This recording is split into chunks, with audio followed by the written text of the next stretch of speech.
بە سەید الخەلق بەسەر گەورەی دکتۆرەکان و مهەندیسەکان و هەمویان قەنابەرێ بە پێشەوەی پێغەمبەران بڵێ خوایە بۆ خاتری پێغەمبەر بیکاتە وەسیلە واستەی خۆی ئەوە شەریکی بە خوا قەرار داوە.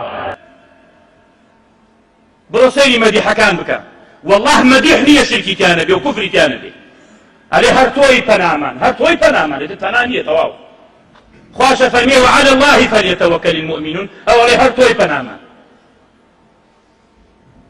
یا غەوت هاوارەکە یا فڵانەکەس یا ئەمە گوایە مەدیحە ئەمە گوایە پێغەمبەری خۆشگەرەکە.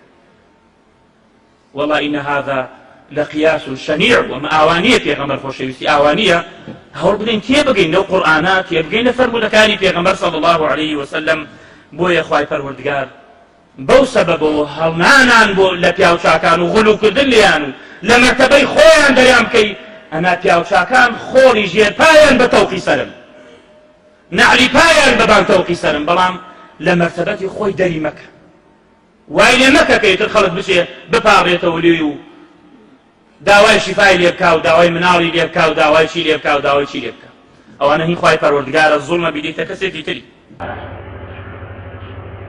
بیرکارە مەفهومەکان چەندێ بەجێڕی گەیشتووە کابرا لە عین کاتایە زۆر کەس دەوانەی کەوە ئەڵێن تەوەسول بە پێغەمبەر جایز نییە، خۆی پەنا ئەبە بە کافر، پەنا ئەبە بە بێگانە، دەستە خاتە ناو دەستی بێگانە و کافرەوە، دەستە خاتە ناو دەستی یەهودەوە، دەستە خاتە ناو دەستی ئیسرائیلەوە، سەفاراتی وڵاتە کافرەکان دێنن کە شەو ڕۆژ خوێنی موسڵمانان ئەڕێژن لە وڵاتی خۆیان دای ئەنێت دەستیان بۆوە مەسیان ئەکات.